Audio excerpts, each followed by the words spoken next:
You're listening to the Hour of the Time. I'm William Cooper. In 1/6 gravity, everything would weigh 1/6, or 16.7% of its earth weight. In other words, a 180-pound man would weigh a mere 30 pounds. Think about this, ladies and gentlemen, because I'm going to strip away some of the bullshit that NASA's been shoving down your throats for years.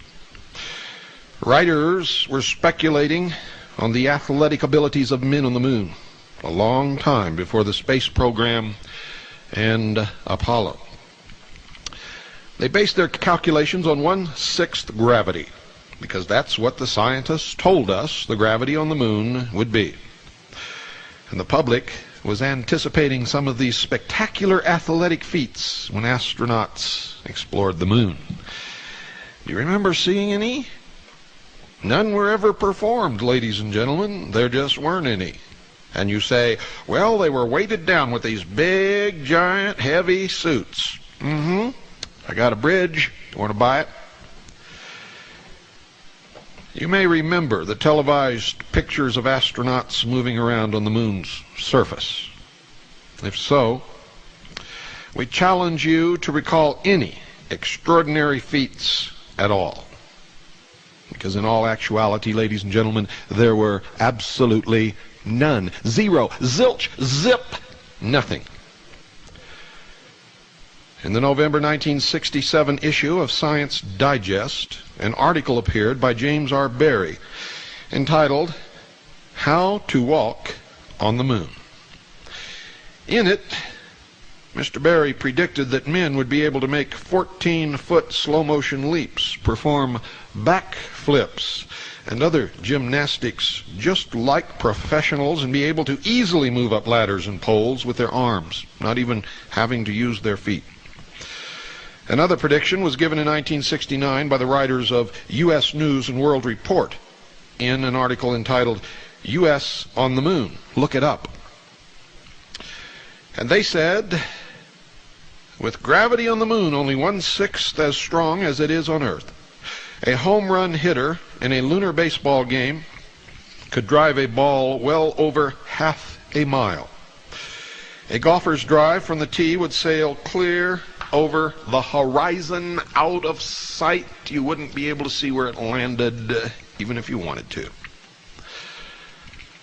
See, the height an object will rise in a gravitational field, ladies and gentlemen, depends upon its initial velocity.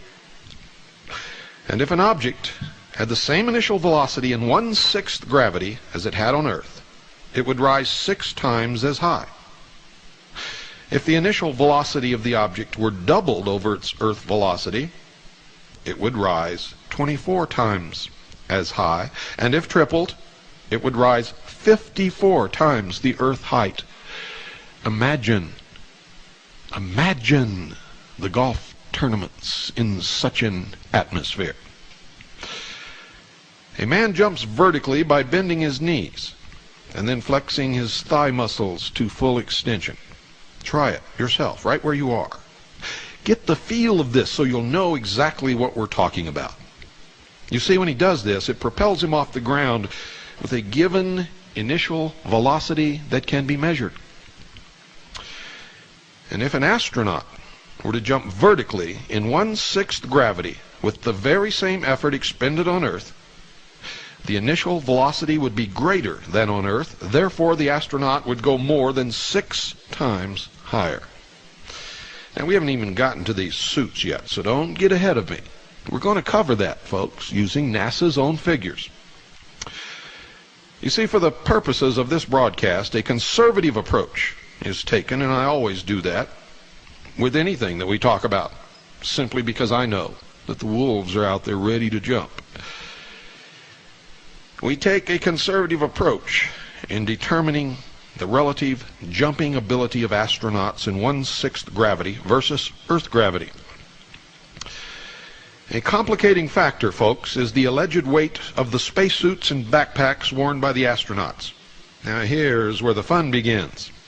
You see, NASA claimed, it's their own figures. I didn't make this up, and you can check yourself. NASA claimed that the gear weighed 185 pounds. Let me repeat that so that there's no misinterpretation. 185 pounds.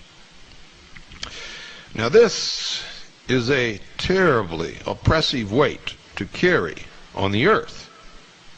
But folks, it would be no problem whatsoever in 1/6 gravity. That is assuming that the astronauts weighed 185 pounds and their gear weighed the same. And these are the NASA figures, and the astronauts, all of them, weighed pretty close to that figure.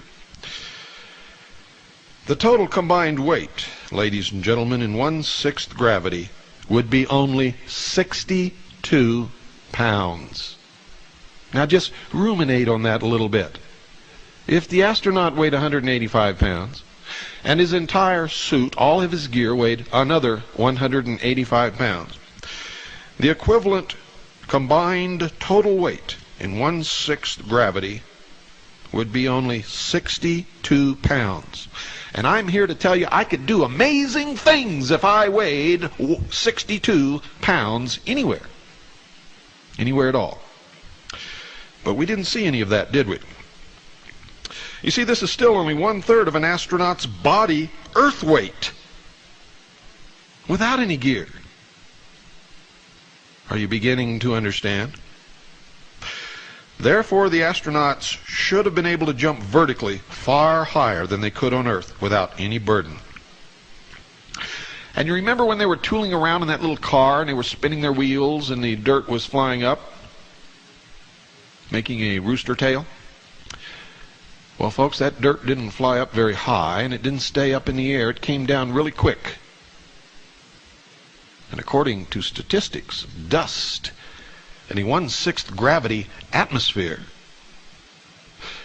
in fact, an atmosphere only 2% as dense as Earth's atmosphere, that dust should still be floating around somewhere, shouldn't it? But it didn't. How are we going to explain this? How does NASA explain it? Very simply, folks, they don't. They can't. They never could, and they never will. Quite a number of professional athletes, ladies and gentlemen, can jump over 3 feet off the ground when they are stretched out, such as in a basketball layup. These athletes are the exception. But an average man in good condition can easily manage 18 inches in a standing vertical jump. Try it in your living room. Try it right now. I don't care how much you weigh. If you can't reach 18 inches, there's something really seriously wrong. Like you might be permanently injured and trying to jump from a wheelchair. It can be assumed that the astronauts, ladies and gentlemen, were capable of attaining this on Earth with a moderate effort, especially considering the rigorous training and the physical condition which they were expected to maintain. And in fact, if they did not maintain that certain specific physical conditioning, they would not have been allowed to make their flight. Are you following? Clear, crystal crisp logic that only comes from the hour of the time. And finally, folks, since John Young's vertical jumping during the Apollo 16 mission has been observed on film many times by all of you and by me, the question of spacesuit mobility and height attained can be discussed because we've all seen it. You can go down and rent videos from your local video rental store right now and watch it again. You can order videos from NASA. You can do all of these things. You see, a standing vertical jump of at least 18 inches on Earth can be accomplished by exerting an upward force of around 500 pounds by a 185-pound person. An equation can be derived which gives the relative heights attained by an astronaut in 1/6 gravity carrying a burden equal to his weight, and the same astronaut on Earth without a burden. Now, it was assumed that in each case the upward forces were identical, since a jump from a standing vertical position only requires the knees to bend slightly. the spacesuits would not have hampered the astronauts appreciably. The televised pictures of John Young on the moon indicated that he was able to utilize his arms and legs for jumping in an essentially normal manner with very little, if any, restriction. Now, folks, this is where it gets very interesting. You see, the resulting ratio of relative jumping ability calculated turns out to be over 4. Over 4. Now, this means that even with the astronaut gear, Young should have been able to jump over 6 feet off the ground if the moon had 1/6 of the Earth's gravity. Now, let's be conservative. Let's say he should have been able to only jump 3 feet off the ground in 1/6 Earth's gravity. Did he? Not on your life. In actuality, his efforts lifted him at most, ladies and gentlemen, 18 inches off the ground. Observations indicated that Young made several attempts to jump as high as he could, but with no success in achieving a height of more than 18 inches. He is shown at the peak of one of his jumps in one of the famous NASA photographs. And if you can obtain this photograph, you will note the position of the top of Young's helmet in relation to the flag. Now, critics might claim that he wasn't really trying. Now, if you were on the moon and you had a chance to make a record jump and you knew that you were being viewed on television by billions of people around the world, are you trying to tell me that you wouldn't really try? Really? Is that what you're trying to say? Do you expect me, William Cooper, to believe such blithering nonsense? Because I don't believe it for 1 second. I think Young was trying the very best that he possibly could.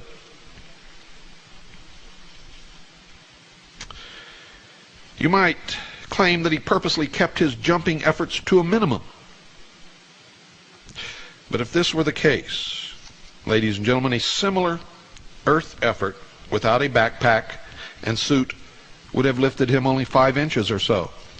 And this was probably Young's last chance to demonstrate that the moon had a low surface gravity. Why on earth wouldn't he make a reasonable effort to impress the world by jumping at least 3 or 4 feet? Especially when the figures say he could have easily reached 6 feet off the ground in a 1/6 gravity. You see, a reasonable jump would have been conclusive proof that the moon had a low gravity, and the risk of injury would have been minimal in low gravity conditions, even with the backpack and suit. With the knowledge that the astronauts could only jump about 18 inches on the moon, and assuming that the gear weighed what NASA claimed, and assuming that they were really on the moon when they made this jump, which is quite an assumption based upon all the evidence that we've been able to gather here, moon gravity is conservatively calculated to be at least 50% of Earth gravity. Now, if NASA overstated the true weight of the astronauts' gear, moon gravity would be appreciably higher. Evidence to follow, ladies and gentlemen, I'm going to present it to you during this broadcast, suggests that the astronauts' gear weighed no more than about 75 pounds total. That's right, 75 pounds total. But even if it did weigh 185 pounds, as NASA says, we've already given you enough proof to show that NASA's been lying to us for a long, long time. The moon's gravity was calculated to be 71% of the Earth's based on the following assumptions, ladies and gentlemen. That John Young jumped 18 inches on the moon. His space suit and backpack weighed 75 pounds on Earth, and he could manage 18 inches on the Earth without any burden.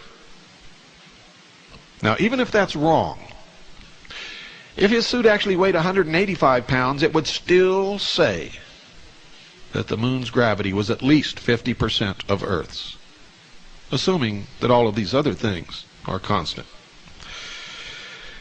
A lot of writers, ladies and gentlemen, seem to give the impression that the moon suits worn by the Apollo 11 astronauts were extremely restrictive. Yet the following information, taken from We Reached the Moon by Wilford, indicates that this was not necessarily the case, and in any event, observed actions of the astronauts during the filmed portions of their activities on the moon shows that they moved around easily. They did not tire under this supposedly great burden. They were able to take long excursions, conduct explorations, chip off moon rocks, plant flags, set up experiments and equipment, much of which was left on the moon. Wilford, you see, mentioned that Neil Armstrong found that he could move around easily in his bulky spacesuit and heavy backpack under a lunar gravity 1/6 of Earth's. The costume, according to NASA, weighed 185 Earth pounds and was flexible enough so that the wearer could walk, dig, climb, and even place instruments on the moon's surface.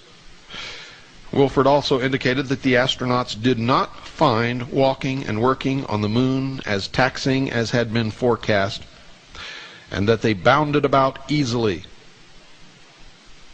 in what they called kangaroo hops. In all actuality, looked no different than a kid skipping sideways along the street. The idea of 1/6 gravity, folks, presents a major problem in explaining how the astronauts really performed compared to how they should have performed. You see, the difficulty in jumping can in no way be attributed to spacesuit bulkiness. However, a substantial lunar gravity would create problems. And why would they lie about the gravity? And why would they continue to lie about it even unto this day if the gravity was not the 1/6 Earth's as they have stated? Why lie? Why lie, ladies and gentlemen? Well, we don't really know unless they really didn't go to the moon. Or unless maybe they went to the moon, but the televised and photographed portions of what the astronauts supposedly did on the supposedly moon were not really on the moon, but were filmed somewhere else. And why would they do that? Well, no one really knows that answer either, unless maybe they couldn't really get to the moon, or unless they were afraid that some catastrophe would happen and they did not want this to be seen by the American people. Although I don't know how they would have explained the disappearance of all the astronauts had such a thing really happened. Isn't this interesting? In view, ladies and gentlemen, of the information that I have presented thus far, it may come as no surprise to you that security control extended to the astronauts' conversations on the moon as well as to mission control. You see, the ability to delete and edit undesirable comments made by the astronauts could always be accomplished before transmission to the public. They claim there was a delay from the time Mission Control received the information until transmission to our television sets, but all of that could have been staged also. But let's assume that there really was a delay. Why not? And we're assuming an awful lot of stuff here, all based upon the information that NASA has given us, most of which turns out not to stand in the face of logic, or in the face of scientific evidence, or in the face of their own figures. I wonder why. The following is a summary of information taken from the Voyages of Apollo by Lewis, which points out the degree of control exercised over the Apollo mission activities. You see, he indicated that the astronauts' tasks were all carefully plotted out in advance. The explorers were expected to follow the plot as faithfully as actors in a play to stay on schedule. Every move was planned, timed, recorded, and every deviation from the plan had to be explained and justified. Ladies and gentlemen, virtually every event and movement was governed by the flight plan, a script as large as a telephone book. Now, it seems to me that even the dialogue was carefully controlled, especially when the astronauts knew they were being filmed or recorded for television, and this proves out to be a fact. And it can be demonstrated when references to a hot mic are made by one of the astronauts. And you can also find that on the tapes.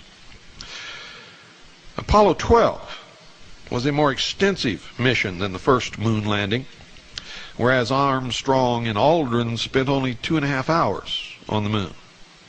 Conrad and Bean would spend a total of more than 7 hours, venturing a half-mile from the spacecraft, or so they said. When you examine the photographs, the horizon in every single picture is always exactly 100 meters from the camera. Now, I have a degree in photography, folks, and I can tell you that that's absolutely true. 100 meters. Didn't matter if they were in hilly terrain, flat terrain, bumpy terrain, no terrain. The horizon was always 100 meters from the camera, wherever the camera was. This mission was to involve many scientific experiments, including an aluminum foil solar wind collector. And we'll discuss that on another broadcast, because that's very interesting also. So is the flag, which you can see flapping in a lunar breeze in one of the films. Amazing. In an atmosphere that's not supposed to exist, where there can be no wind. The flag is flapping in the breeze. Evidently, somebody forgot to shut the studio door. The first Apollo 12 discrepancy of significance revealing a high lunar gravity occurred just after Conrad jumped the final 3 feet from the bottom of the ladder to the moon's surface, and I'm not going to tell you about that until after this break. Don't go away.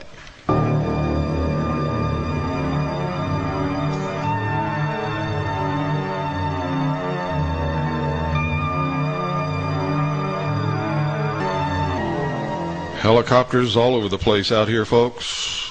South of town for the last several nights, large maneuvers involving helicopters and troops on the ground and in the air.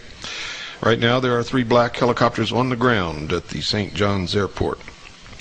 Don't ask me what's going on, because they don't tell me what their plans are or what they're doing. But I will tell you this: there is an ominous air. And we are always ready in Arizona. Continuing with our broadcast, this information that I'm going to give you was summarized from an account of the incident by Lewis. As Conrad stood on the lunar module landing pad, he stated that the last step may have been a small step for Neil, but was a long one for him. He then stepped off the pad and mentioned that he could walk pretty well, but that he had to take it easy and watch what he was doing. As Conrad was scooping up the contingency sample, Bean warned him not to fall over, since he appeared to be leaning forward too far. Now, supposedly it would be difficult for him to get up in the moon suit if he fell over. Conrad then stated that he did not think Bean would be able to steam around as fast as he thought he could. Now, folks, in this incident that I've just recounted to you, it seems that Conrad was commenting on the final 3-foot jump, since he referred to Neil Armstrong's jump down to the surface, not an intermediate step to the lowest rung on the ladder. You see, jumping from a 3-foot height in 1/6 gravity would be like jumping from 6 inches on the Earth. No big deal. Even with the heavy backpack life support systems on, the 3-foot drop would have scarcely been felt by the astronauts. They should have been able to lower themselves down with their arm strength alone, and no difficulties whatsoever should have been encountered. Unless NASA is lying. When Conrad began to move around on the surface, he might have experienced weight problems. However, even with the alleged weight of the gear, the astronauts should have had no problems in standing up if they fell down in only 1/6 gravity. They would have been able to provide the necessary push to right themselves with the strength of probably only one arm, given their physical conditioning. One arm alone, since their moon weight should have only been 60 pounds or so. This is no big feat for a kid in high school. The evidence, folks, presented does not support the condition of 1/6 gravity. It indicates one of two things. It indicates a lunar gravity close to that found on the Earth's surface, or it indicates that the astronauts were not on the moon. Either one of those conclusions, if true, proves that NASA has lied to the American people and the world for many years. A photo appeared in the December 12, 1969 issue of Life magazine, which showed Apollo 12 astronaut Alan Bean carrying a barbell-shaped package of instruments which allegedly weighed 190 Earth pounds. Now, the accompanying statement that it had a moon weight of only 30 pounds cannot be consistent with the photo, which shows, ladies and gentlemen, a noticeable bow in the 1-inch steel bar.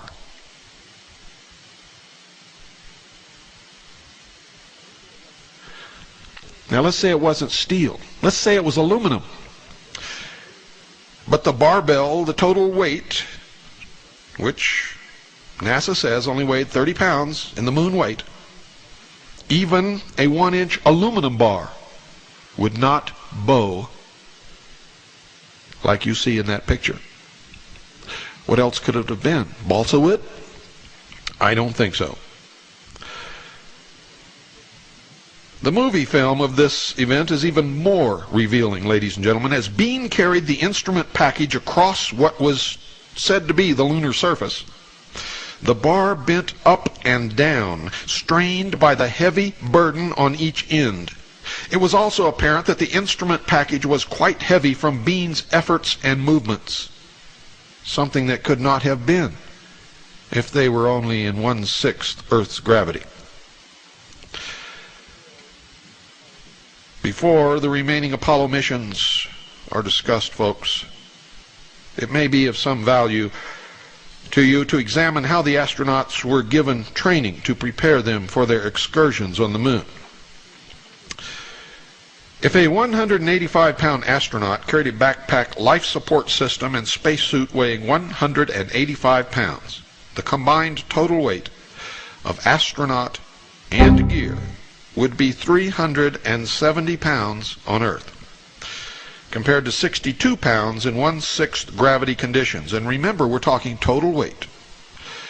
Therefore, an Earth simulation of 1/6 gravity would have to lighten the astronaut and his equipment to 1/3 of his normal Earth body weight. Any attempt to simulate 1/6 gravity on Earth would have to be made underwater or with a special contraption which actually helps to lighten the astronaut and his burden, regardless of whether he's moving up or down. And both of these methods were employed by NASA. Both of them. However, in early 1964, ladies and gentlemen, space scientists discovered Oregon as a place to serve as a lunar workshop without using water or special devices. You see, astronauts were sent to the Bend, Oregon area to get their moon legs, so to speak.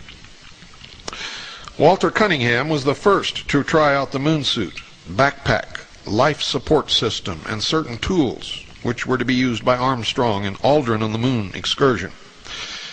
In the first test over lava rocks, Cunningham lost his balance and sprained his thumb, tearing small holes in the suit glove which caused it to lose pressure. Evidently a full simulation was attempted. If so, how could the NASA people rationalize the weight problem?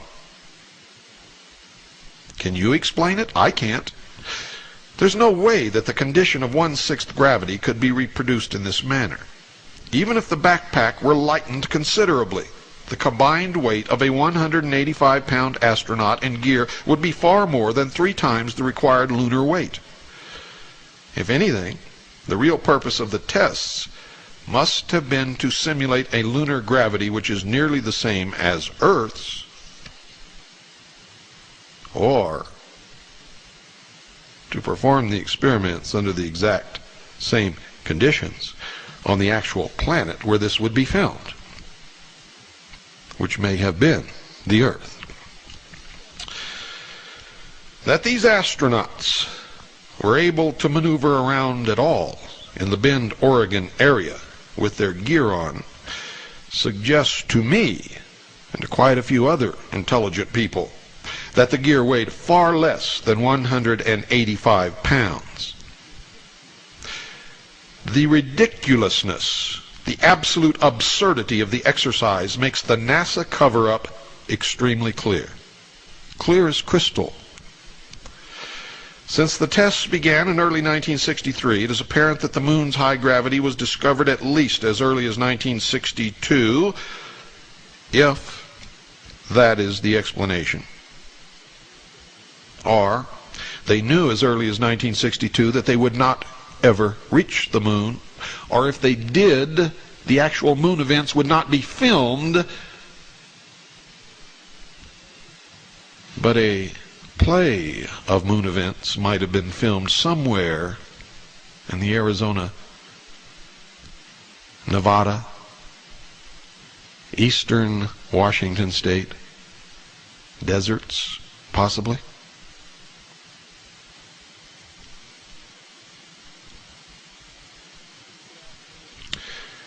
You see, throughout the early Apollo missions, folks, an attempt was made to impress the public that the Apollo moon suits were extremely bulky and awkward. This would greatly inhibit the astronauts' mobility on the moon, causing the public to believe that the moon's gravity really was 1/6 Earth's, or to believe that what they were seeing was really taking place on the moon, if in fact it were not. Consequently, the astronauts would be effectively handicapped and incapable of impressive athletic feats. It is somewhat unbelievable that from the time Cunningham tested out the best available spacesuit gear in 1964 until the first Apollo landing in 1969, that little improvement was made in the suits. You see, the public has always been told that the best equipment was provided for the astronauts. And I can assure you, and the record bears it out, that enough money was paid to develop the very best equipment possible. A little digging brought an interesting discovery to light. In Suiting Up for Space, written in 1971, Lloyd Malin stated the following, and I quote verbatim, "As a matter of fact, Hamilton's Standard had already achieved a spacesuit with 93% of nude range before October 1968. Let me say that again. As a matter of fact, Hamilton's Standard had already achieved a spacesuit with 93% of nude range before October 1968. Now, folks, nude range means the mobility of the human body with no restrictive clothing whatsoever. Nude, in the nude. They had already achieved 93% mobility with a suit before October 1968, when they demonstrated it before the aerospace scientists and engineers attending the 5th annual meeting of the American Institute of Aeronautics and Astronautics held at Philadelphia, Pennsylvania. Live demonstrations of the suit during the week-long meeting attracted wide interest and attention, and I'm still quoting, plus some disbelief. It was hard for some of the onlookers to believe that so much mobility could be designed into an inflated spacesuit. But it was. for the advanced suit was developed to meet the greater mobility requirements of manned space missions to follow the Apollo moon landing program and would in fact be tested on the moon. Now, me and several others contend that if as early as 1968 this was the best piece of equipment available, NASA had the time and money to ensure that it would be used on every Apollo mission. And of course, that was the goal. After all, billions of dollars were spent in sending men to the moon. It is only reasonable to make sure that once the men are there, they can perform their tasks in the best possible manner. If they were not used, then perhaps NASA wanted to continue to convince the public that the moon had a weak gravity. Or if the astronauts were encumbered, there would be less chance of a breach in the cover-up. The bulkiness and weight would be good excuses for anemic jumping and maneuvering attempts. However, what appeared to be stiff waists in the suits were shown to be a lie when they easily climbed into their lunar rover vehicle and sat down in the seats, in the same position that you find yourself in a small, compact car. However, it was just pointed out that the Apollo 16 astronauts had great flexibility with improved suits. Yet they were still not capable of worthy jumping feats. And I ask you why. You see, the public was told that modifications were made to the space suits by the time of the later Apollo missions. In the July 1971 issue of National Geographic, in an article entitled "The Climb Up Cone Crater," Alice J. Hall stated, and I quote, "Apollo 15's lunar module will be able to stay on the moon 67 hours, twice as long as Antares did. Improved suits will allow greater mobility as the spacemen go about their chores," end quote. Now you can compare the sizes of the Apollo 11 suits with the Apollo 16 suits and see that the latter suits were less bulky in appearance. Therefore, astronauts in the Apollo 16 mission should not have had any trouble on the moon if 1/6 gravity conditions existed. Hills should have been climbed with leaping bounds, and great distances should have been covered in short time periods by the astronauts who, with their combined total body weight, equipment, and suit weight, should have weighed no more than 62 pounds. It should have been as if they had been in recapture of their youth. But that's not what we saw. Before the ill-fated Apollo 13 mission, which never made a lunar landing, astronauts Lovell and Hayes practiced a traverse in Verde Valley within Prescott National Forest, Arizona. I used to live in the Verde Valley, well acquainted with the terrain, the type of soil, and the rocks. This was to give them the experience they would need to reach Cone Crater on a ridge about 400 feet higher than the proposed landing site elevation. Again, I suggest to you that practices in Arizona would be totally useless if 1/6 gravity were to be encountered on the moon. What is this? Foolum Day, or is this magic time? What were they about with this scam? Because that's exactly what it was. A scam.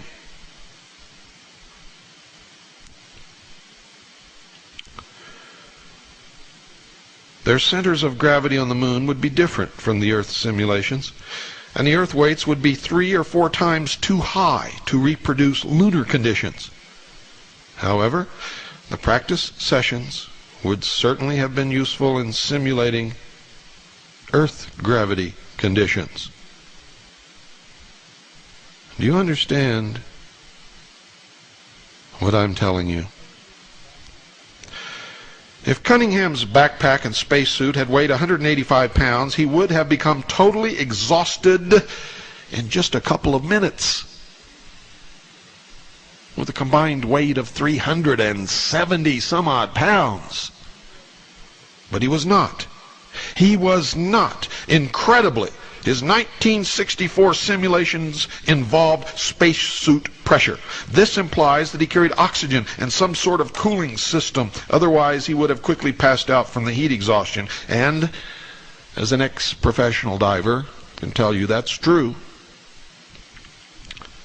And all this evidence points to the conclusion that the life support systems and spacesuits were light enough for the astronauts to have performed in high lunar gravity conditions for extended periods of time because they did it with the same equipment in Earth gravity with no problem. In addition, this was accomplished as early as 1964, ladies and gentlemen, and developmental efforts would have lightened the gear considerably by 1969, and indeed the evidence and the statements by NASA and others confirmed that this did indeed take place. The combined spacesuit and life support system weight was probably less than 75 pounds. That's what the evidence shows. Exotic light metals and the best known materials available to NASA would have assured this.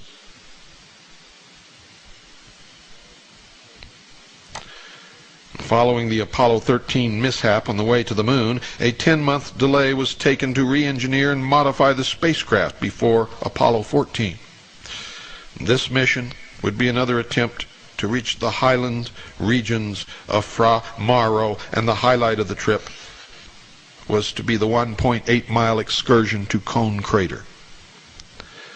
Now, problems arose because the trip was mostly uphill and the astronauts had to take turns with the modularized equipment transporter, or what they called the MET, the MET. On their first EVA, or moon excursion, Lewis mentioned that Shepard and Mitchell moved around with dancing steps and kangaroo jumps. Unfortunately, it seems like the first excursion must have gotten the best of them, because on the trip to Cone Crater, the explorers were huffing and puffing and their heart rates climbed. And they should have only had a combined weight, even if their suits did weigh 185 pounds, in 1/6 Earth's gravity of only 62 pounds. What's going on here?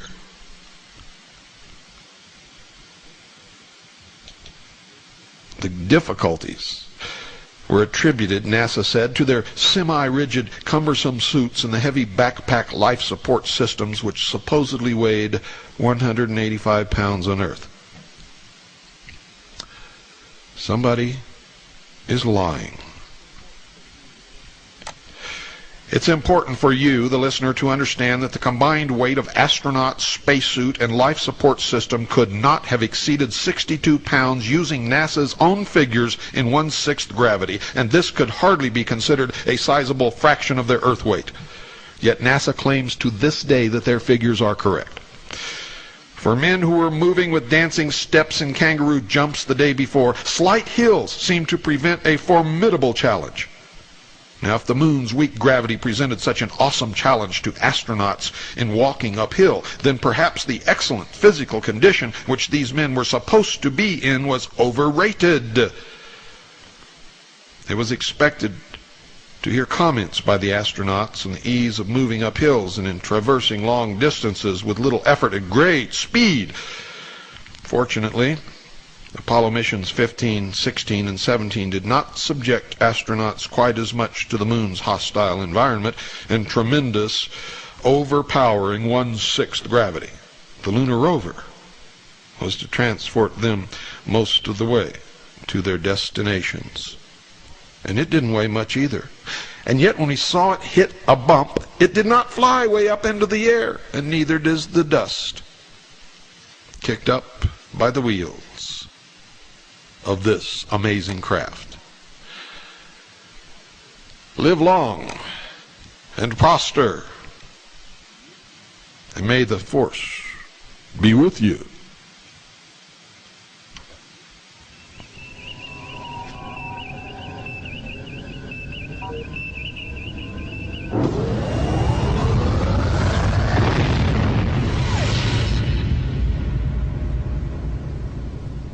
Good night, folks, and God bless you all.